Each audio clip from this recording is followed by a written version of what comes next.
ਜਿਹੜਾ ਸਭ ਤੋਂ ਵੱਡਾ ਮੁੱਦਾ ਉਹ ਆ ਬੰਦੀ ਸਿੰਘਾਂ ਦਾ, ਜਿਨ੍ਹਾਂ ਦੇ ਵਿੱਚ ਭਾਈ ਬਲਵੰਤ ਸਿੰਘ ਰਾਜੋਆਣੇ ਦੀ ਜਿਹੜੀ ਫਾਂਸੀ ਆ ਉਹਨੂੰ ਤਬਦੀਲ ਕਰਨਾ, ਭਾਈ ਗੁਰਦੀਪ ਸਿੰਘ ਜੀ ਖੈੜਾ ਔਰ ਉਹਨਾਂ ਦੇ ਨਾਲ ਭਾਈ ਦਵਿੰਦਰਪਾਲ ਸਿੰਘ ਜੀ ਭੁੱਲਰ, ਉਹਨਾਂ ਨੂੰ ਰਿਹਾਈ ਕਰਨੀ ਉਹਨਾਂ ਦੀ ਤੇ ਉਹਨਾਂ ਦੀ ਸਜ਼ਾ ਮਾਫ ਕਰਨੀ। ਉਹਨਾਂ ਤੋਂ ਇਲਾਵਾ ਭਾਈ ਹਵਾਰਾ ਜੀ ਜਗਤਾਰ ਸਿੰਘ ਜੀ ਹਵਾਰਾ, ਭਾਈ ਪਰਮਜੀਤ ਸਿੰਘ ਜੀ ਭਿਓਰਾ ਔਰ ਸਰਦਾਰ ਭਾਈ ਜਗਤਾਰ ਸਿੰਘ ਜੀ ਤਾਰਾ, ਇਹਨਾਂ ਨੂੰ ਵੀ ਰਿਹਾਈ ਲਈ ਅੱਜ ਦਾ ਜਿਹੜਾ ਇਹ ਮਤਾ ਪਾਇਆ ਗਿਆ। 100 ਕਰੋੜ ਰੁਪਈਆ ਉਹ ਧਰਮ ਪ੍ਰਚਾਰ ਲਈ ਜਿਹੜਾ ਰੱਖਿਆ ਗਿਆ। ਇਹ ਡੇਰਾ ਸਰਸਾ ਜਿਹੜਾ ਮੁਖੀ ਆ, ਜਿਹਦੇ ਪੰਜਾਬ ਸਰਕਾਰ ਤੋਂ ਵੀ ਮੈਂ ਚਾਹੁੰਦਾ ਵੀ ਬਾਕੀ ਸੈਂਕਸ਼ਨ ਦੇਤੀ, ਇਹਦੀ ਸੈਂਕਸ਼ਨ ਹੀ ਨਹੀਂ ਦੇ ਰਹੇ।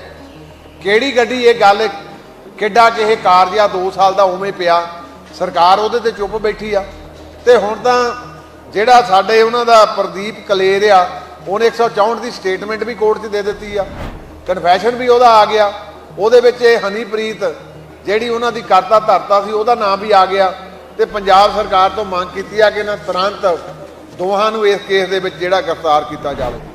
ਤੇ ਤੀਜਾ ਜਿਹੜਾ ਸਾਡੇ ਕਿਸਾਨ ਲੰਬੇ ਅਰਸੇ ਦੇ ਬੈਠੇ ਆ, ਜਿਨ੍ਹਾਂ ਨਾਲ ਵਾਅਦੇ ਵੀ ਕੀਤੇ ਸੀ ਸਰਕਾਰਾਂ ਨੇ ਕਿ MSP 3 ਬਿੱਲ ਜਦੋਂ ਵਾਪਸ ਹੋਏ ਸੀ, ਉਸ ਤੋਂ ਬਾਅਦ ਵਾਪਸ ਲੈਣ ਤੋਂ ਬਾਅਦ ਇਹਨੇ ਕਿਹਾ ਸੀ ਕਿ ਅਸੀਂ MSP ਵੀ ਗੰਭੀਰਤਾ ਨਾਲ ਕਮੇਟੀ ਬਣਾਵਾਂਗੇ, ਉਹ ਨਹੀਂ ਬਣਾਈ। ਉੱਥੇ ਜਿੱਥੇ ਕੇਂਦਰ ਤੇ ਹਰਿਆਣਾ ਸਰਕਾਰ ਦੀ ਨਿਖੇਧੀ ਕੀਤੀ, ਉੱਥੇ ਪੰਜਾਬ ਸਰਕਾਰ ਜਿਹੜੀ ਮੂਰ ਦਰਸ਼ਕ ਬਣ ਕੇ ਸੈਂਕੜੇ ਕਿਸਾਨਾਂ ਤੇ ਜ਼ੁਲਮ ਕਰਵਾਉਂਦੀ ਰਹੀ ਔਰ ਉਹ ਜ਼ੁਲਮ ਪੰਜਾਬ ਦੀ ਧਰਤੀ ਤੇ ਆ ਕੇ ਹੁੰਦਾ ਰਿਹਾ। ਇੱਕ ਸ਼ੁਭ ਕਿਰਨ ਵਿਚਾਰਾ ਉਹਦੀ ਮੌਤ ਦੇ ਘਾਟ ਵੀ ਨਹੀਂ ਉਤਾਰ ਦਿੱਤਾ। ਸੋ ਉਹਦੀ ਵੀ ਅਸੀਂ ਪੰਜਾਬ ਸਰਕਾਰ ਦੀ ਵੀ ਪੁਰਜ਼ੋਰ ਨਿਖੇਧੀ ਕਰਦੇ ਹਾਂ, ਜਿਹੜੇ ਆਪਣੇ ਆਪ ਨੂੰ ਪੰਜਾਬ ਦੇ ਹਮਦਰਦ ਕਹਾਉਣ ਦੇ ਬਾਵਜੂਦ ਪੰਜਾਬ ਦਾ ਬੜਾ ਵੱਡਾ ਨੁਕਸਾਨ ਕਰ ਰਹੇ ਆ।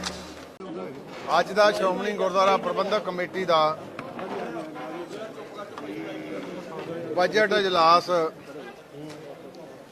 ਬੜੀ ਸ਼ਾਂਤੀਪੂਰਵਕ ਤੇ ਬੜੇ ਸਹਿਜ ਦੇ ਨਾਲ ਪਾਸ ਹੋਇਆ। ਮੈਂ ਕਹਿ ਸਕਦਾ ਕਿ ਲੰਬੇ ਅਰਸੇ ਤੋਂ ਬਾਅਦ ਪੂਰੀ ਤੀਬਰਤਾ ਦੇ ਨਾਲ, ਪੂਰੇ ਸਬਰ ਸੰਤੋਖ ਦੇ ਨਾਲ ਸਾਰੇ ਮੈਂਬਰ ਸਹਿਬਾਨਾਂ ਨੇ ਬਹੁਤ ਵੱਡਾ ਸਹਿਯੋਗ ਕਰਕੇ ਸਰਬਸੰਮਤੀ ਨਾਲ ਇਹ ਜਿਹੜਾ ਅੱਜ ਦਾ ਬਜਟ 12 ਅਰਬ 60 ਕਰੋੜ 97 ਲੱਖ 38 ਹਜ਼ਾਰ ਰੁਪਏ ਦਾ ਉਹ ਸਰਬਸੰਮਤੀ ਦੇ ਨਾਲ ਪਾਸ ਹੋਇਆ। ਔਰ ਮੈਂ ਤੁਹਾਡੇ ਮੀਡੀਆ ਰਾਹੀਂ ਇਹ ਵੀ ਕਹਿਣਾ ਚਾਹੁੰਦਾ ਕਿ 2023-24 ਤੇ 2024-25 ਇਹਦੇ ਵਿੱਚ ਲਗਭਗ 325 ਕਰੋੜ ਰੁਪਈਆ ਇਸ ਬਜਟ ਦੇ ਵਿੱਚ ਜਿਹੜਾ ਹੈ ਉਹ ਵਾਧਾ ਦਰਜ ਕੀਤਾ ਗਿਆ।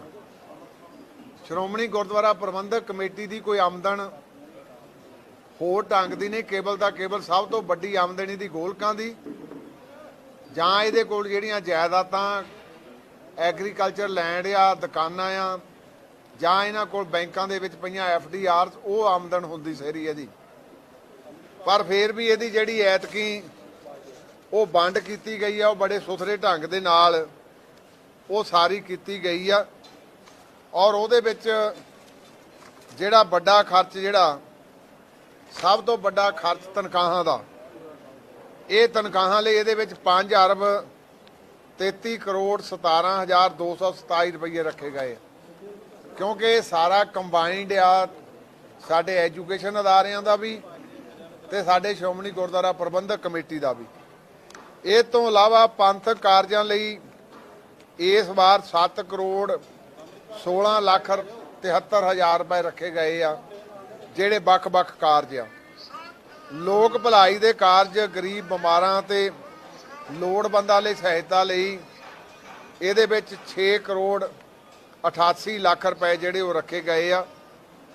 ਮੁਫਤ ਵਿਦਿਆ, ਮੁਫਤ ਵਿਦਿਆ ਕਹਿਣ ਤੋਂ ਭਾਵ ਕਿ ਜਿਹਦੇ ਵਿੱਚ ਸਾਡੇ 2 ਅਦਾਰੇ, ਇੱਕ ਮਾਤਾ ਸਾਹਿਬ ਕੌਰ ਜੀ ਖਾਲਸਾ ਗਰਲਸ ਸਕੂਲ, ਉਸੇ ਤਰਜ਼ ਤੇ ਸਾਡੇ ਨਾਲ ਆਪਣੇ ਗੁਰੂ ਗ੍ਰੰਥ ਸਾਹਿਬ ਯੂਨੀਵਰਸਿਟੀ, ਔਰ ਉਹ ਤੋਂ ਇਲਾਵਾ ਅੰਮ੍ਰਿਤਧਾਰੀ ਬੱਚਿਆਂ ਦਾ ਤੇ ਦੂਸਰੇ ਜਿਹੜੇ ਆਪਾਂ ਸਕਾਲਰਸ਼ਿਪ ਦਿੰਦੇ ਉਹਨਾਂ ਲਈ 7 ਕਰੋੜ 20 ਲੱਖ ਰੁਪਏ ਰੱਖੇ ਆ।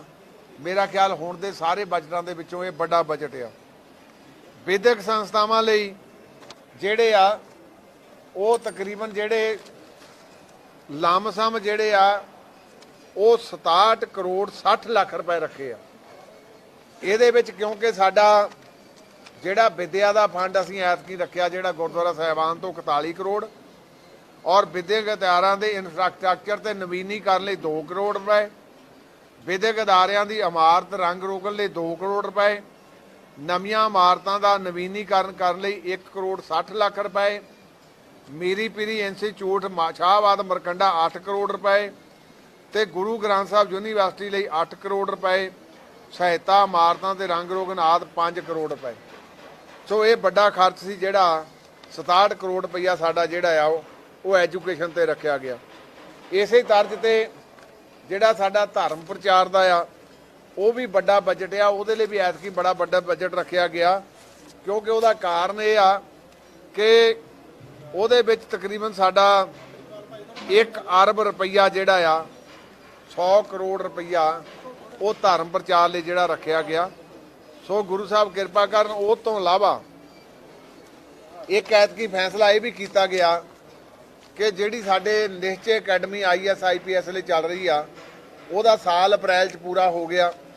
ਉਹਦੇ ਨਾਲ ਪੰਥ ਰਤਨ ਜਥੇਦਾਰ ਗੁਰਚਰਨ ਸਿੰਘ ਟੌੜਾ ਇੰਸਟੀਚਿਊਟ ਬਹਾਦਰਗੜ੍ਹ ਵਿਖੇ ਉਹ ਅਸੀਂ PCS ਜੁਡੀਸ਼ਰੀ ਲਈ ਤੇ ਐਗਜ਼ੈਕਟਿਵ ਲਈ ਉਹ ਜਿਹੜੇ ਬੱਚੇ ਐਤਕੀ ਪਹਿਲਾ ਸੈਸ਼ਨ ਜੁਲਾਈ ਦੇ ਵਿੱਚ ਸ਼ੁਰੂ ਕਰਾਂਗੇ ਉਹਦੇ ਲਈ ਵੀ ਧਰਮ ਪ੍ਰਚਾਰ ਦੇ ਵਿੱਚੋਂ 2 ਸਕੀਮਾਂ ਜਿਹੜੀਆਂ ਉਹ ਧਰਮ ਪ੍ਰਚਾਰ 'ਚੋਂ ਚੱਲ ਰਹੀਆਂ। ਸੋ ਉਹ ਤੋਂ ਇਲਾਵਾ ਅੱਜ ਜਿਹੜੇ ਸਭ ਤੋਂ ਇੰਪੋਰਟੈਂਟ ਸਾਡੇ ਮਤੇ ਆ ਉਹ ਉਹਨਾਂ ਤੋਂ ਇਲਾਵਾ ਸਾਡੇ ਇੱਕ ਸ਼ਤਾਬਦੀ ਜਿਹੜੀ ਬਹੁਤ ਅਹਿਮ ਆ, ਜਿਹੜੀ ਸਿੱਖ ਪੰਥ ਲਈ ਅਹਿਮ ਆ, ਉਹ ਇਸ ਕਰਕੇ ਅਹਿਮ ਆ ਕਿ ਸੇਵਾ ਤੇ ਸਿਮਰਨ ਦੇ ਪੁੰਜ ਜਿਸ ਪਾਤਸ਼ਾਹ ਨੂੰ ਗੁਰੂ ਅਮਰਦਾਸ ਪਾਤਸ਼ਾਹ ਜੀ ਨੂੰ ਬੁਢਾਪੇ ਦੇ ਵਿੱਚ ਗੁਰਮੁਖ ਤਾਂ ਕਦੇ ਬੁੱਢੇ ਨਹੀਂ ਹੁੰਦੇ ਪਰ ਵਧੇਰੀ ਉਮਰ ਦੇ ਵਿੱਚ ਸੇਵਾ ਕੀਤੀ ਤੇ ਉਹਦੇ ਨਾਲ ਸਤਿਗੁਰਾਂ ਨੇ ਗੁਰਤਾ ਗੱਦੀ ਬਖਸ਼ਿਸ਼ ਕੀਤੀ। ਤਿੰਨਾਂ ਸਤਿਗੁਰਾਂ ਦਾ ਸਾਹਿਬ ਸ੍ਰੀ ਗੁਰੂ ਅਮਰਦਾਸ ਪਾਤਸ਼ਾਹ ਜੀ ਦਾ ਜੋਤੀ ਜੋਤ ਦਿਵਸ 450 ਸਾਲਾ ਉਹ ਗੋਇੰਦਵਾਲ ਦੀ ਪਵਿੱਤਰ ਧਰਤੀ ਤੇ ਸਤੰਬਰ ਦੇ ਮਹੀਨੇ ਦੇ ਵਿੱਚ ਅਸੀਂ ਤਰੀਕਾਂ ਤੇ ਰੱਖਿਆ ਉਹ ਮਨਾਇਆ ਜਾਊਗਾ। ਪਰ ਉਹ ਤੋਂ ਪਹਿਲਾਂ ਆ ਜਿਹੜੀ ਹੁਣ ਵਿਸਾਖੀ ਆ ਉਸ ਵਿਸਾਖੀ ਤੇ ਤਿੰਨੋਂ ਹੀ ਸਿੰਘ ਸਾਹਿਬਾਨ ਇੱਥੇ ਇੱਕ ਅਮਰ ਸੰਚਾਰ ਕਰਵਾਇਆ ਜਾਊਗਾ ਜਿਹਦੀ ਸ਼ੁਰੂਆਤ ਸ਼ਤਾਬਦੀ ਦੀ ਕੀਤੀ ਜਾਊਗੀ ਜਿੱਥੇ ਉਹਦੇ ਨਾਲ ਆਪਾਂ ਬੌਲੀ ਸਾਹਿਬ ਦੀ ਵੀ ਕਿਉਂਕਿ ਪੱਥਰ ਖਰਾਬ ਆ ਉਹਦੀ ਵੀ ਜਿਹੜੇ ਆ ਨਵੇਂ ਤੌਰ ਤੇ ਕਾਰ ਸੇਵਾ ਬਾਬਾ ਭੂਰੀ ਵਾਲਿਆਂ ਨੇ ਸ਼ੁਰੂ ਕਰਨੀ ਆ ਤੇ ਲੰਗਰ ਦੀ ਜਿਹੜੀ ਆ ਉਹ ਵੀ ਆਪਣੀ ਕਾਰ ਸੇਵਾ ਸ਼ੁਰੂ ਹੋ ਜਾਣੀ ਆ ਤੇ ਉਹ ਤੋਂ ਇਲਾਵਾ ਇਹ ਉਹਦੀ ਸ਼ੁਰੂਆਤ ਉਦਣ ਕੀਰਤਨ ਦਰਬਾਰ ਤੇ 14 ਅਪ੍ਰੈਲ ਨੂੰ ਵੱਡਾ ਅਮਰ ਸੰਚਾਰ ਭਾਵੇਂ ਤਖਤ ਸ੍ਰੀ ਅਕਾਲ ਤਖਤ ਸਾਹਿਬ ਤੇ ਵੀ ਹੁੰਦਾ, ਤਖਤ ਸ੍ਰੀ ਕੇਸਗੜ੍ਹ ਸਾਹਿਬ ਤੇ ਵੀ, ਤਖਤ ਸ੍ਰੀ ਦਮਦਮਾ ਸਾਹਿਬ ਤੇ ਵੀ, ਪਰ ਉਸ ਧਰਤੀ ਦੇ ਉੱਤੇ ਵੀ ਜਿਹੜਾ ਆ ਉਹ ਕੀਤਾ ਜਾਊਗਾ। ਉਹ ਤੋਂ ਇਲਾਵਾ ਸਾਡੇ ਜਿਹੜੇ 3 ਸਾਡੇ ਕੋਲੋਂ ਮੈਂਬਰ ਵਿਛੜ ਗਏ ਸੀ ਜਿਨ੍ਹਾਂ ਵਿੱਚ ਗਿਆਨੀ ਬਲਵੰਤ ਸਿੰਘ ਜੀ ਆਨੰਦਗੜ੍ਹ ਮੈਂਬਰ ਵੀ ਰਹੇ, ਜਥੇਦਾਰ ਸੀ ਬੀਬੀ ਜਸਵੀਰ ਕੌਰ ਜੀ ਦਾਤੇਵਾਸ ਤੇ ਬੀਬੀ ਸਵਾਰਨ ਕੌਰ ਜੀ ਤੇੜਾ ਦੇ ਸਤਿਕਾਰਯੋਗ ਪਤੀ ਜੀ ਉਹ ਚੜ੍ਹਾਈ ਕਰ ਗਿਆ, ਉਹਨਾਂ ਨੂੰ ਸ਼ਰਧਾ ਦੇ ਫੁੱਲ ਭੇਟ ਕੀਤੇ ਗਏ। ਉਹ ਤੋਂ ਇਲਾਵਾ ਜਿਹੜਾ ਸਭ ਤੋਂ ਵੱਡਾ ਮੁੱਦਾ ਉਹ ਆ ਬੰਦੀ ਸਿੰਘਾਂ ਦਾ ਜਿਨ੍ਹਾਂ ਦੇ ਵਿੱਚ ਭਾਈ ਬਲਵੰਤ ਸਿੰਘ ਰਾਜੋਵਾਣੇ ਦੀ ਜਿਹੜੀ ਫਾਂਸੀ ਆ ਉਹਨੂੰ ਤਬਦੀਲ ਕਰਨਾ, ਭਾਈ ਗੁਰਦੀਪ ਸਿੰਘ ਜੀ ਖੈੜਾ ਔਰ ਉਹਨਾਂ ਦੇ ਨਾਲ ਭਾਈ ਦਵਿੰਦਰਪਾਲ ਸਿੰਘ ਜੀ ਭੁੱਲਰ ਉਹਨਾਂ ਨੂੰ ਰਿਹਾਈ ਕਰਨੀ ਉਹਨਾਂ ਦੀ ਤੇ ਉਹਨਾਂ ਦੀ ਸਜ਼ਾ ਮਾਫ ਕਰਨੀ। ਉਹਨਾਂ ਤੋਂ ਇਲਾਵਾ ਭਾਈ ਹਵਾਰਾ ਜੀ ਜਗਤਾਰ ਸਿੰਘ ਜੀ ਹਵਾਰਾ, ਭਾਈ ਪਰਮਜੀਤ ਸਿੰਘ ਜੀ ਭਿਓਰਾ ਔਰ ਸਰਦਾਰ ਭਾਈ ਜਗਤਾਰ ਸਿੰਘ ਜੀ ਤਾਰਾ ਇਹਨਾਂ ਨੂੰ ਵੀ ਰਿਹਾਈ ਲਈ ਅੱਜ ਦਾ ਜਿਹੜਾ ਇਹ ਮਤਾ ਪਾਇਆ ਗਿਆ ਔਰ ਕੇਂਦਰ ਸਰਕਾਰ ਨੂੰ ਇੱਕ ਸਿੱਧੇ ਤੌਰ ਤੇ ਤਾੜਨਾ ਵੀ ਕੀਤੀ ਗਈ ਕਿ ਸ੍ਰੀ ਅਕਾਲ ਤਖਤ ਸਾਹਿਬ ਸਿੱਖਾਂ ਦੀ ਸੁਪਰੀਮ ਬਾਡੀ ਆ ਇਹਦੇ ਵੱਲੋਂ 5 ਮੈਂਬਰੀ ਕਮੇਟੀ ਬਣਾਈ ਜਿਹੜੀ ਬਾਰ-ਬਾਰ ਇਹਨਾਂ ਨੂੰ ਅਪਰੋਚ ਕਰਨ ਦੇ ਬਾਵਜੂਦ ਇਹਨਾਂ ਦਾ ਨਾਂ ਪੱਕੀ ਹੰਗਾਰਾ ਰਿਹਾ। ਪਰ ਜੇ ਨਾਂ ਪੱਕੀ ਰਿਹਾ ਵੀ ਸ੍ਰੀ ਅਕਾਲ ਤਖਤ ਸਾਹਿਬ ਦੀ ਆਪਣੀ ਆਜ਼ਾਦ ਸਵਰਨਟੀ ਆ ਇਹ ਵੀ ਇਹਨਾਂ ਨੂੰ ਦੱਸਿਆ ਗਿਆ ਕਿ ਇਤਿਹਾਸ ਸਾਡਾ ਕਿਵੇਂ ਦਾ ਚੱਲ ਰਿਹਾ। ਉਹ ਤੋਂ ਇਲਾਵਾ ਇਹ ਡੇਰਾ ਸਰਸਾ ਜਿਹੜਾ ਮੁਖੀ ਆ ਜਿਹਦੇ ਪੰਜਾਬ ਸਰਕਾਰ ਤੋਂ ਵੀ ਮੈਂ ਚਾਹੁੰਦਾ ਵੀ ਬਾਕੀ ਸੈਂਕਸ਼ਨ ਦੇਤੀ ਇਹਦੀ ਸੈਂਕਸ਼ਨ ਨਹੀਂ ਦੇ ਰਹੇ। ਕਿਹੜੀ ਗੱਡੀ ਇਹ ਗੱਲ ਕਿੱਡਾ ਕਿ ਇਹ ਕਾਰਜ ਆ 2 ਸਾਲ ਦਾ ਉਵੇਂ ਪਿਆ ਸਰਕਾਰ ਉਹਦੇ ਤੇ ਚੁੱਪ ਬੈਠੀ ਆ ਤੇ ਹੁਣ ਤਾਂ ਜਿਹੜਾ ਸਾਡੇ ਉਹਨਾਂ ਦਾ ਪ੍ਰਦੀਪ ਕਲੇਰ ਆ ਉਹਨੇ 164 ਦੀ ਸਟੇਟਮੈਂਟ ਵੀ ਕੋਰਟ 'ਚ ਦੇ ਦਿੱਤੀ ਆ, ਕਨਫੈਸ਼ਨ ਵੀ ਉਹਦਾ ਆ ਗਿਆ। ਉਹਦੇ ਵਿੱਚ ਇਹ ਹਨੀਪ੍ਰੀਤ ਜਿਹੜੀ ਉਹਨਾਂ ਦੀ ਕਰਤਾ ਧਰਤਾ ਸੀ ਉਹਦਾ ਨਾਮ ਵੀ ਆ ਗਿਆ। ਤੇ ਪੰਜਾਬ ਸਰਕਾਰ ਤੋਂ ਮੰਗ ਕੀਤੀ ਆ ਕਿ ਇਹਨਾਂ ਤੁਰੰਤ ਦੋਹਾਂ ਨੂੰ ਇਸ ਕੇਸ ਦੇ ਵਿੱਚ ਜਿਹੜਾ ਗ੍ਰਿਫਤਾਰ ਕੀਤਾ ਜਾਵੇ। ਤੇ ਤੀਜਾ ਜਿਹੜਾ ਸਾਡੇ ਕਿਸਾਨ ਲੰਬੇ ਅਰਸੇ ਦੇ ਬੈਠੇ ਆ, ਜਿਨ੍ਹਾਂ ਨਾਲ ਵਾਅਦੇ ਵੀ ਕੀਤੇ ਸੀ ਸਰਕਾਰਾਂ ਨੇ ਕਿ MSP 3 ਬਿੱਲ ਜਦੋਂ ਵਾਪਸ ਹੋਏ ਸੀ ਉਸ ਤੋਂ ਬਾਅਦ ਵਾਪਸ ਲੈਣ ਤੋਂ ਬਾਅਦ ਇਹਨੇ ਕਿਹਾ ਸੀ ਕਿ ਅਸੀਂ MSP ਵੀ ਗੰਭੀਰਤਾ ਨਾਲ ਕਮੇਟੀ ਬਣਾਵਾਂਗੇ, ਉਹ ਨਹੀਂ ਬਣਾਈ। ਉੱਥੇ ਜਿੱਥੇ ਕੇਂਦਰ ਤੇ ਹਰਿਆਣਾ ਸਰਕਾਰ ਦੀ ਨਿਖੇਧੀ ਕੀਤੀ, ਉੱਥੇ ਪੰਜਾਬ ਸਰਕਾਰ ਜਿਹੜੀ ਮੂਰ ਦਰਸ਼ਕ ਬਣ ਕੇ ਸੈਂਕੜੇ ਕਿਸਾਨਾਂ ਤੇ ਜ਼ੁਲਮ ਕਰਵਾਉਂਦੀ ਰਹੀ ਔਰ ਉਹ ਜ਼ੁਲਮ ਪੰਜਾਬ ਦੀ ਧਰਤੀ ਤੇ ਆ ਕੇ ਹੁੰਦਾ ਰਿਹਾ। ਇੱਕ ਸ਼ੁਭ ਕਿਰਨ ਵਿਚਾਰਾ ਉਹਦੀ ਮੌਤ ਦੇ ਘਾਟ ਵੀ ਨਹੀਂ ਉਤਾਰ ਦਿੱਤਾ। ਸੋ ਉਹਦੀ ਵੀ ਅਸੀਂ ਪੰਜਾਬ ਸਰਕਾਰ ਦੀ ਵੀ ਪੁਰਜ਼ੋਰ ਨਿਖੇਧੀ ਕਰਦੇ ਹਾਂ, ਜਿਹੜੇ ਆਪਣੇ ਆਪ ਨੂੰ ਪੰਜਾਬ ਦੇ ਹਮਦਰਦ ਕਹਾਉਣ ਦੇ ਬਾਵਜੂਦ ਪੰਜਾਬ ਦਾ ਬੜਾ ਵੱਡਾ ਨੁਕਸਾਨ ਕਰ ਰਹੇ ਆ। ਉਹ ਤੋਂ ਇਲਾਵਾ ਸਾਡਾ ਅੱਜ ਦਾ ਅਜਲਾਸ ਜਿਹੜੀਆਂ ਸਾਡੀਆਂ ਸਿੱਖ ਸੰਸਥਾਵਾਂ ਹਜੂਰ ਸਾਹਿਬ, ਤਖ਼ਤ ਸ੍ਰੀ ਪਟਨਾ ਸਾਹਿਬ, ਦਿੱਲੀ ਕਮੇਟੀ ਜਾਂ ਹਰਿਆਣਾ ਕਮੇਟੀ, ਤੇ ਇਹ ਅੱਜ ਮੰਗ ਕੀਤੀ ਸਾਰਿਆਂ ਨੇ ਕਿ ਇਹ ਸਿੱਖਾਂ ਦੀਆਂ ਸੰਸਥਾਵਾਂ ਆ, ਇਹਨਾਂ ਦੇ ਵਿੱਚ ਬੇਲੋੜੀ ਦਖਲਅੰਦਾਜ਼ੀ ਅੱਜ ਚੱਲ ਰਹੀ ਆ। ਉਹ ਬੇਲੋੜੀ ਕੀ ਆ ਕਿ ਜਿਹੜਾ 15 ਮੈਂਬਰੀ ਅਬਚਲ ਨਗਰ ਤਖ਼ਤ ਸ੍ਰੀ ਹਜੂਰ ਸਾਹਿਬ ਜੀ ਦਾ ਪ੍ਰਬੰਧ ਸੀ, ਉਹ 15 ਦੇ ਵਿੱਚ 4 ਮੈਂਬਰ SGPC ਜਾਂਦੇ ਸੀ, MP ਹੁੰਦੇ ਸੀ, ਪਰ ਇਹਨੀ 12 ਦੀ ਸਿੱਧੀ ਜਿਹੜੀ ਆ ਨੋਮੀਨੇਸ਼ਨ ਕਰਤੀ। ਤੇ ਮੈਂ ਇਸ ਗੱਲੋਂ ਵੀ ਮਹਾਰਾਸ਼ਟਰ ਦੀ ਸਰਕਾਰ ਨੂੰ ਪੁੱਛਣਾ ਚਾਹੁੰਦਾ, ਪਿੱਛੇ ਬਿਆਨ ਦਿੱਤਾ ਜੀ ਉਹਦੇ ਵਿੱਚ ਤਾਂ 12 ਸਿੱਖੇ ਚੁਣਨੇ, ਤਾਂ ਜਿਹੜੇ ਪਹਿਲਾਂ ਉਹ ਵੀ ਤਾਂ ਸਿੱਖੇ ਹੀ ਆ, ਉਹ ਕਿਹੜੇ ਮੁਸਲਮਾਨ ਆ। ਸੋ ਇਹ ਦਖਲਅੰਦਾਜ਼ੀ ਆ ਬਹੁਤ ਸਿੱਧੀ ਇਦਾਂ ਦੀ।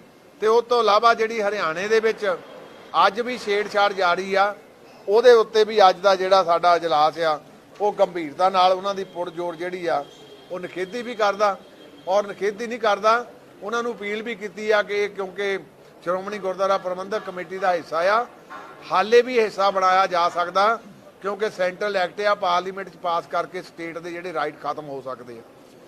ਤੇ ਉਸ ਤੋਂ ਇਲਾਵਾ ਭਾਈ ਅਮਰਤਪਾਲ ਸਿੰਘ ਤੇ ਉਹਨਾਂ ਦੇ ਸਾਥੀਆਂ ਤੇ ਜਿਹੜੀ ਦੁਬਾਰਾ NSA ਇੰਪੋਜ਼ ਕੀਤੀ ਆ, ਉਹਦੀ ਵੀ ਅਸੀਂ ਮੰਗ ਕੀਤੀ ਆ ਵੀ ਕੋਈ ਬਣਦੀ ਨਹੀਂ, ਕਿਉਂਕਿ ਜੇ ਕਿਸੇ ਦਾ ਕੋਈ ਨਵਾਂ ਅਫੈਂਸ ਜਿਹੜੇ NSA ਪ੍ਰਵੋਕ ਹੁੰਦੀ ਆ, ਖਤਮ ਹੁੰਦੀ ਆ, ਤਾਂ ਉਸ ਤੋਂ ਬਾਅਦ ਫਿਰ ਉਹਦਾ ਕੋਈ ਨਵੇਂ ਜਿਹਦਾ ਚਾਰਜ ਸ਼ੀਟ ਕਹਿੰਦੇ ਨੇ ਨਵੇਂ ਚਾਰਜ ਲਾਏ ਜਾਂਦੇ ਆ, ਪਰ ਉਹ ਪੁਰਾਣੀ ਤਰਜ਼ ਦੇ ਉੱਤੇ 1 ਸਾਲ ਵਿੱਚ ਹੋਰ ਵਾਧਾ ਕਰਤਾ। ਤੇ ਮੈਂ ਸਮਝਦਾ ਪੰਜਾਬ ਦੇ ਵਿੱਚ ਹਾਈ ਸਿਕਿਉਰਿਟੀ ਜੇਲ੍ਹ ਬਹੁਤ ਆ ਤੇ ਉੱਥੇ ਉਹਨਾਂ ਨੂੰ ਤਬਦੀਲ ਕਰ ਦੇਣਾ ਚਾਹੀਦਾ। ਉਸ ਕਰਕੇ ਇਹ ਵੀ ਅੱਜ ਸਾਡਾ ਸੀ। ਤੇ ਇੱਕ ਜਿਹੜੀ ਸਾਡੀ ਮਰੀਮ ਨਵਾਜ਼ ਮੁੱਖ ਮੰਤਰੀ ਬਣੀ ਲਹਿੰਦੇ ਪੰਜਾਬ ਦੀ, ਉਹਨੇ ਕਮਾਲ ਕਰਤੀ, ਅਸੀਂ ਉਹਨੂੰ ਐਪਰੀਸ਼ੀਏਸ਼ਨ ਵੀ ਕਰਦੇ ਆ। ਉਹਨੇ ਪੰਜਾਬੀ ਭਾਸ਼ਾ ਜਿਹੜੀ ਉੱਥੇ ਲਾਗੂ ਕੀਤੀ ਆ, ਉਹਦੀ ਪੁਰ ਸ਼ਬਦਾਂ ਦੇ ਵਿੱਚ ਜਿਹੜੀ ਆ ਉਹਨਾਂ ਦੀ ਪ੍ਰਸ਼ੰਸਾ ਕੀਤੀ ਗਈ। ਤੇ ਨਾਲ ਉਹਨਾਂ ਕੋਲੋਂ ਇਹ ਵੀ ਮੰਗ ਕੀਤੀ ਆ ਕਿ ਜਿਹੜੀਆਂ ਸਾਡੀਆਂ ਉੱਥੇ ਮਹਾਨ ਸੰਸਥਾਵਾਂ ਗੁਰੂ ਸਾਹਿਬਾਨਾਂ ਦੇ ਨਾਲ ਸੰਬੰਧਿਤ ਆ, ਉਹਨਾਂ ਦੀ ਦੇਖਭਾਲ ਉਹ ਸਿੱਖਾਂ ਦੇ ਸਪੁਰਦ ਕੀਤੀ ਜਾਵੇ ਤਾਂ ਕਿ ਗੁਰਮਤ ਜਿਹੜੀ ਆ ਉੱਥੇ ਲਾਗੂ ਕੀਤੀ ਜਾ ਸਕੇ।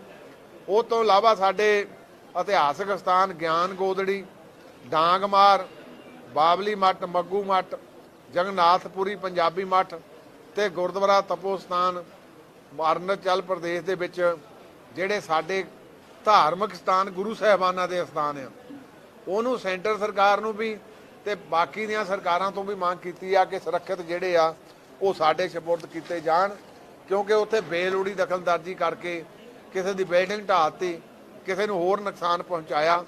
ਸੋ ਇਹ ਸਾਰੀਆਂ ਅੱਜ ਦੀਆਂ ਮੇਨ ਤੌਰ ਦੇ ਉੱਤੇ ਜਿਹੜੀਆਂ ਸਾਡੀਆਂ ਮੰਗਾਂ ਸੀ ਜਿਹੜੀਆਂ ਅੱਜ। ਤੇ ਉਹ ਤੋਂ ਇਲਾਵਾ ਜਿਹੜਾ ਇੱਕ ਮਤਾ ਬਹੁਤ ਚਿੰਤਾ ਦਾ ਵਿਸ਼ਾ ਬਣਿਆ, ਉਹ ਆ ਕਿ ਗੁਰੂ ਸਾਹਿਬ ਜੀ ਨੇ ਸਿੱਖ ਨੂੰ ਜੀਵਨ ਜੀਉਣ ਲਈ ਇੱਕ ਜਾਂਚ ਦੱਸੀ ਸੀ। ਉਹ ਜਾਂਚ ਬੜੀ ਸਰਲ ਸੀ, ਸਾਦਾ ਖਾਣਾ, ਸਾਦਾ ਪਹਿਨਣਾ, ਸਾਦਾ ਸੌਣਾ, ਸਾਦਾ ਤੇ ਭਗਤੀ 'ਚ ਲੀਨ ਰਹਿਣਾ। ਅੱਜ ਇਹ ਪੰਜਾਬ ਜਿਹੜਾ ਆ ਇਹ ਨਸ਼ਿਆਂ ਦੀ ਦਲਦਲ ਦੇ ਵਿੱਚ ਧੱਕ ਹੋ ਰਿਹਾ। ਅੱਜ ਨਸ਼ੇ ਏਡੇ ਪੱਧਰ ਦੇ ਉੱਤੇ ਆਪਣੇ ਲੋਕਾਂ ਦੇ ਵਿੱਚ ਗਰਸੇ ਗਏ ਆ ਕਿ ਆ ਪਿੱਛੇ ਦਾ ਦੇਖਿਆ ਵੀ ਲੋਕਾਂ ਨੇ ਆਪਣੇ ਬੂਟੇ ਵੀ ਲਾ ਲਏ ਆ। ਸੋ ਇਹ ਵੀ ਮੰਗ ਕੀਤੀ ਆ ਕਿ ਪੰਜਾਬ ਸਰਕਾਰ ਫੋਕੇ ਵਾਅਦੇ ਨਾ ਕਰੇ, ਫੋਕੇ ਵਾਅਦੇ ਕਰਕੇ ਤੇ ਉਹ ਫਿਰ ਵਿੱਚੋਂ ਰਿਜ਼ਲਟ ਕੁਝ ਵੀ ਨਹੀਂ ਕੱਢਦੇ। ਆ ਹੁਣ ਜਿਹੜੀਆਂ ਉੱਥੇ ਮੌਤਾਂ ਹੋਈਆਂ, 22 ਮੌਤਾਂ ਹੋ ਗਈਆਂ, ਉਹ ਹੋਈਆਂ ਵੀ ਮੁੱਖ ਮੰਤਰੀ ਦੇ ਆਪਣੇ ਹਲਕੇ ਦੇ ਵਿੱਚ ਆ। ਤੇ ਹਾਲੇ ਤੱਕ ਉਹਦੇ ਤੇ ਕੋਈ ਕਾਰਵਾਈ ਨਹੀਂ। ਤੇ ਜੇ ਇਹਨਾਂ ਦੇ ਭਗਵੰਤ ਮਾਨ ਜੀ ਦੇ ਪਹਿਲਾਂ ਬਿਆਨ ਦੇਖੇ ਜਾਣ ਤੇ ਕਹਿੰਦੇ ਜਦੋਂ ਤਰਨਤਾਰਨ ਕਾਂਡ ਹੋਇਆ ਤੇ ਪਰਚੇ ਦਰਜ ਹੋਣ ਤੇ ਉਹ ਸਾਰੇ ਫੜੇ ਜਾਣ, ਪਰ ਅੱਜ ਨਾ ਫੜ ਹੋਏ ਤੇ ਨਾ ਪਰਚੇ ਦਰਜ ਹੋਏ। ਇਹ ਪੰਜਾਬ ਦੀ ਸਰਕਾਰ ਦੀ ਜਿਹੜੀ ਵੱਡੀ ਫੇਲਰ ਆ। ਸੋ ਸੋਸ਼ਲ ਮੀਡੀਆ ਦੇ ਵਿੱਚ ਬਹੁਤ ਕਈ ਵਾਰੀ ਨਫ਼ਰਤ ਭਰਪੂਰ ਗੁਰਬਾਣੀ ਦੇ ਵਿੱਚ ਗੁਰਬਾਣੀ ਦੇ ਚੋਟ ਜਾਂ ਸਿੱਖ ਸਿਧਾਂਤਾਂ ਦੀ ਜਿਹੜੀ ਕੀਤੀ ਜਾਂਦੀ ਆ ਕਦਾਰਕਸ਼ੀ, ਉਹ ਵੀ ਅਸੀਂ ਸੰਕੰਸਾਂਡ ਮਿਲੇ ਵੀ ਸੀਗੇ ਕਿ ਇਹਦੇ ਉੱਤੇ ਇੱਕ ਜਿਹੜੀ ਆ ਢੁਕਵੀਂ ਕਾਰਵਾਈ ਕੀਤੀ ਜਾਵੇ ਤਾਂ ਕਿ ਉਹ ਜਿਹੜੇ ਨਫ਼ਰਤੀ ਫੈਲਾ ਰਹੇ ਆ ਉਹ ਨਫ਼ਰਤ ਦੀਆਂ ਭਾਵਨਾਵਾਂ ਫਿਰ ਕਈ ਵਾਰੀ ਸਮਾਜਿਕ ਤੌਰ ਤੇ ਪਰੇਸ਼ਾਨੀ ਦਾ ਕਾਰਨ ਬਣਦੀਆਂ। ਸੋ ਇਹ ਅੱਜ ਸਾਡੀਆਂ ਮੁੱਖ ਤੌਰ ਤੇ ਸਾਰੀਆਂ ਬਜਟ ਇਜਲਾਸ ਦੇ ਨਾਲ ਮੰਗਾਂ ਸੀ। ਪ੍ਰਧਾਨ ਜੀ, ਵਿਦਿਅਕ ਅਦਾਰਿਆਂ ਦੇ ਜਿਹੜੇ ਬਜਟ ਦੀ ਤੁਲਨਾ ਅਕਸਰ ਸ਼੍ਰੋਮਣੀ ਕਮੇਟੀ ਬਜਟ ਨਾਲ ਕੀਤੀ ਜਾਂਦੀ ਹੈ, ਕਿੱਥੋਂ ਜਾਇਜ਼ ਹੈ? ਦੇਖੋ, ਅੱਜ ਮਹਿਤਾ ਸਾਹਿਬ ਨੇ ਜਿਹੜੇ ਬਜਟ ਪੇਸ਼ ਕੀਤਾ ਸੀ, ਇਹ ਬਜਟ ਜਿਹੜਾ 12 ਅਰਬ 60 ਕਰੋੜ ਰੁਪਏ ਦਾ ਤੇ ਜਿਹੜਾ ਪੰਜਾਬ ਸਰਕਾਰ ਦਾ 2 ਕਰੋੜ ਤੋਂ ਵੀ ਉੱਤੇ ਆ, 0.9% ਬਣਦਾ। 0.9 ਸਮਝਦੇ ਆ ਕਾਰਪੋਰੇਸ਼ਨ ਦਾ ਸ਼ਾਇਦ ਅੰਮ੍ਰਿਤਸਰ ਦਾ ਵੱਡਾ ਹੋਵੇ। ਇਹ ਸਾਰਾ ਓਵਰਆਲ ਸਾਡਾ ਬਜਟ ਆ। ਸਾਰੇ ਗੁਰਦੁਆਰਾ ਸਾਹਿਬਾਨਾਂ ਦੇ ਪ੍ਰਬੰਧ ਵਿੱਚੋਂ ਸ਼੍ਰੋਮਣੀ ਕਮੇਟੀ ਦਾ ਦਸਵੰਧ ਸਾਰੇ ਪਾ ਕੇ ਆਮ ਲੋਕ ਉਹਦਾ ਹੀ ਕਹਾਣੀ ਕਈ ਵਾਰੀ ਕਹਿ ਦਿੰਦੇ, ਮੈਨੂੰ ਤਾਂ ਵਕੀਲ ਵੀ ਕਈ ਵਾਰੀ ਕਹਿ ਦਿੰਦੇ ਕਿ ਜੀ ਪੰਜਾਬ ਸਰਕਾਰ ਜਿੰਨਾ ਬਜਟ, ਮੈਂ ਕਹਿੰਦਾ ਕਦੇ ਪੜ੍ਹਦਾ ਲਓ। ਅੱਜ ਜਿਹੜਾ ਆ ਇਹ 12 ਅਰਬ 60 ਕਰੋੜ ਰੁਪਏ ਦਾ ਜਿਹੜਾ ਬਜਟ ਆ ਉਹ ਅੱਜ ਰੂਬਰੂ ਸਾਰਿਆਂ ਦੇ ਕੀਤਾ ਗਿਆ। ਪ੍ਰਧਾਨ ਜੀ ਵਿਦੇਸ਼ਾਂ ਦੇ ਵਿੱਚ ਹਾਂਜੀ, ਪਾਕਿਸਤਾਨ ਦੇ ਗੁਰਦੁਆਰਾ ਉਹ ਅਸੀਂ ਧਰਮ ਪ੍ਰਚਾਰ ਦੇ ਵਿੱਚੋਂ ਕਰ ਲੈਂਦੇ ਹਾਂ, ਖਰਚੋਂ ਸਾਡਾ ਪ੍ਰੋਵੀਜ਼ਨ ਹੋ। ਪ੍ਰਧਾਨ ਜੀ, ਵਿਦੇਸ਼ਾਂ ਦੇ ਵਿੱਚ ਕਰੋੜਾਂ ਦੀ ਗਿਣਤੀ ਵਿੱਚ ਸਿੱਖ ਵਸਦੇ ਆ ਜੀ। ਇਹ ਆਪਣਾ ਬਜਟ ਸਾਰਾ ਪੰਜਾਬ ਬੇਸਡ ਆ ਕਿ ਉਹਨਾਂ ਦੇ ਧਰਮ ਪ੍ਰਚਾਰ ਵਾਸਤੇ ਉੱਥੇ ਜਾ ਕੇ ਜਾਂ ਉੱਥੇ ਸਿੱਖ ਸੈਂਟਰ ਬਣਾਉਣ ਵਾਸਤੇ ਕੋਈ ਬਜਟ ਚ ਰੱਖਿਆ? ਮੈਂ ਤੁਹਾਡੇ ਧਿਆਨ ਗੋਚਰੀ ਲਿਆ ਦਿਆਂ, ਅਸੀਂ ਇੱਕ ਵੱਡੀ ਰਾਸ਼ੀ ਵਿਦੇਸ਼ਾਂ ਲਈ ਵੀ ਰੱਖੀ ਹੋਆ, ਉਹ ਸਾਡੇ ਕੋਲ ਸੁਰੱਖਿਅਤ ਪਈ ਆ। ਤੇ ਐਤਕੀ ਵੀ ਧਰਮ ਪ੍ਰਚਾਰ ਦੇ 100 ਕਰੋੜ ਬਜਟ ਦੇ ਵਿੱਚੋਂ ਅਸੀਂ ਰੱਖਣੀ ਆ ਤੇ ਉਹਦਾ ਤੁਸੀਂ ਆਉਂਦੇ ਦਿਨਾਂ 'ਚ ਦੇਖੋਗੇ ਅਸੀਂ ਕੋਈ ਰੂਪਰੇਖਾ ਨਵੀਂ ਤੁਹਾਡੇ ਸਾਹਮਣੇ ਆ ਜਾਊ। ਮੈਂ ਕਈ ਵਾਰੀ ਕਿਉਂਕਿ ਐਲਾਨ ਨਹੀਂ ਕਰਦਾ, ਐਲਾਨ ਰਹਿ ਜਾਂਦੇ ਆ। ਆਉਂਦੇ ਦਿਨਾਂ 'ਚ ਦੇਖੋਗੇ ਤੁਸੀਂ ਇਹ ਵੱਡੀ ਰਾਸ਼ੀ ਰੱਖੀ ਹੋਆ ਤੇ ਉੱਥੇ ਜਾ ਕੇ ਜੇ ਗੁਰੂ ਨੇ ਕਿਰਪਾ ਕਰ ਦਿੱਤੀ ਤਾਂ ਤੁਹਾਨੂੰ ਨਜ਼ਰੀ ਵੀ ਪੈ ਜਾਏ। ਪ੍ਰਧਾਨ ਜੀ, ਵਿਦਿਅਕ ਅਦਾਰਿਆਂ ਦੇ ਜਿਹੜੇ ਆਪਣੇ EMPLOYE ਨੇ ਉਹਨਾਂ ਦੀਆਂ ਤਨਖਾਹਾਂ ਪੈਂਡਿੰਗ, ਉਹਦੇ ਲਈ ਕੁਝ ਰੱਖਿਆ ਗਿਆ? ਐਤਕੀ ਅਪ੍ਰੈਲ ਦੇ ਵਿੱਚ ਮਾਰਚ 24 ਤੱਕ ਬਿਲਕੁਲ ਪਿਛਲਾ ਸਾਰਾ ਬਕਾਇਆ ਅਪਡੇਟ ਕਰਕੇ ਕਲੀਅਰ ਕਰਤਾ ਜਾਊਗਾ। ਕਰੋੜ ਰੁਪਈਆ ਸਾਲ ਦਾ ਦਿੰਨੇ ਆ, ਐਤਕ ਵੀ 8 ਕਰੋੜ ਰੱਖਿਆ। ਇਸ 8 ਕਰੋੜ ਤੋਂ ਇਲਾਵਾ ਅਸੀਂ ਪਿਛਲੇ ਸਾਲ ਫੈਸਲਾ ਕੀਤਾ ਸੀ ਕਿ ਉੱਥੇ ਕੈਥ ਲੈਬ ਦੀ ਬਹੁਤ ਲੋੜ ਹੈ। ਲੋਕਾਂ ਦੇ ਸਟੰਟ ਪੈਂਦੇ ਆ, ਲੋਕਾਂ ਦੇ ਹੁਣ ਓਪਨ ਬਾਈਪਾਸ ਹੁੰਦੀ ਆ, ਉਹ ਸਾਡੀ ਗੁਰੂ ਨੇ ਕਿਰਪਾ ਕੀਤੀ ਤੇ ਮੈਂ ਮੋਸਟ ਲਾਈਕਲੀ ਮਈ ਦੇ ਵਿੱਚ ਉਹ ਸ਼ੁਰੂ ਕਰ ਦਾਂਗੇ। ਉਹ ਤੋਂ ਇਲਾਵਾ ਅਸੀਂ 100 ਬੈੱਡ ਦਾ ਇੱਕ ਹਸਪੀਟਲ ਕਾਲਜ ਦੇ ਰੂਪ ਦੇ ਵਿੱਚ, ਉਹ ਸਾਡਾ ਲੋਨ ਸੈਂਕਸ਼ਨ ਹੋ ਚੁੱਕਾ। ਉਹ ਅਸੀਂ ਗੁਰੂ ਸਾਹਿਬ ਕਿਰਪਾ ਕਰਨ, ਕਿਉਂਕਿ ਹਸਪੀਟਲ ਬਣਨਾ, ਕਾਲਜ ਬਣਨਾ ਤੇ ਉਸ ਤਰ੍ਹਾਂ ਤੇ ਸਾਡਾ OPD ਉੱਥੇ ਆਲਰੇਡੀ ਚੱਲਦੀ ਆ ਤੇ ਅਸੀਂ ਉਹਨਾਂ ਦਾ ਵੀ ਜਿਹੜਾ ਆ ਉਹ ਜੇ ਸਤਿਗੁਰ ਨੇ ਕਿਰਪਾ ਕੀਤੀ ਨੈਕਸਟ ਈਅਰ ਜਿਹੜਾ ਆ ਉਹ ਵੀ ਸ਼ੁਰੂ ਕਰ ਦਿੰਦੇ। ਪ੍ਰਧਾਨ ਜੀ, ਪਾਰਦਰਸ਼ਤਾ ਦੀ ਗੱਲ ਕੀਤੀ ਜਾਂਦੀ ਹੈ, ਪਾਰਦਰਸ਼ਤਾ ਦੀ ਮੰਗ ਹੈ, ਕੋਈ ਤਜਵੀਜ਼ ਹੈ ਉਸ ਤੋਂ ਬਾਅਦ ਸਫਾਈ ਕਰਨ ਦੀ? ਵਿਦੇਸ਼ਾਂ ਦੇ ਗੁਰੂ ਗ੍ਰੰਥ ਸਾਹਿਬ ਦੇ ਸਰੂਪਾਂ ਦੀ ਬੜੀ ਮੰਗ ਹੈ। ਇਹ ਚਲੋ ਕਿਉਂਕਿ ਉੱਥੇ ਇੰਨੀ ਮੰਗ ਨਹੀਂ, ਪਰ ਮੈਂ ਆਪਣਾ ਹਾਲੇ ਅਸੀਂ ਇਹਦੇ ਵਿਚਾਰ ਦੇ ਵਿੱਚ ਆ, ਰੂਬਰੂ ਹੋ ਰਹੇ ਵੀ ਇਹਦਾ ਕੀ ਓਵਰਆਲ ਕੀ ਹੱਲ ਤੇ ਕਿਵੇਂ ਕੱਢਣਾ ਹੈ। ਪਾਰਦਰਸ਼ਤਾ ਦੀ ਗੱਲ ਕੀਤੀ ਜਾਂਦੀ ਹੈ। ਸੱਚਖੰਡ ਸ੍ਰੀ ਹਰਿਮੰਦਰ ਸਾਹਿਬ ਦੇ ਮੁੱਖ ਗ੍ਰੰਥੀ ਨੇ 4 ਹੋਰ ਗ੍ਰੰਥੀ ਰੱਖਣ ਦੀ ਮੰਗ ਕੀਤੀ ਸੀ, ਤੁਸੀਂ 2 ਗ੍ਰੰਥੀਆਂ ਦੀ ਐਡ ਦਿੱਤੀ ਸੀ, ਪਰ 2 ਗ੍ਰੰਥੀਆਂ ਦਾ ਨਾਮ ਹੀ ਜਿਹੜਾ ਜਨਤਕ ਹੋਣਾ ਸ਼ੁਰੂ ਹੋ ਗਿਆ, ਗਿਆਨੀ ਬਲਵਿੰਦਰ ਸਿੰਘ ਫੁੱਟਰ ਤੇ ਭਾਈ ਉਹ ਐਵੇਂ ਆਪਣੇ ਇਹ ਤਾਂ ਭਾਈ ਅਮਰਤਪਾਲ ਕਿਸੇ ਦਾ ਕਹੀ ਜਾਵੇ, ਜਿੰਨਾ ਚਿਰ ਇੰਟਰਵਿਊ ਨਹੀਂ ਹੁੰਦੀ ਹਾਲੇ ਤਾਂ ਉਹ ਆਪਣੇ ਬੈਠ ਕੇ ਕਮੇਟੀ ਬਣਨੀ ਆ, ਬਣੀ ਵੀ ਸੀ, ਹੁਣ ਕਮੇਟੀ ਮੈਂ ਨਵੀਂ ਬਣਾ ਰਿਹਾ, ਕਮੇਟੀ ਬਣਾ ਕੇ ਉਹ ਤਾਂ ਸਾਡਾ ਧਾਰਮਿਕ ਮੁੱਦਾ ਆ। ਆਪਾਂ ਕਿਆਸ ਰਾਈਆਂ ਨੇ ਲਾਈ ਜਾਈ ਅਮਰਤਪਾਲ ਜੀ।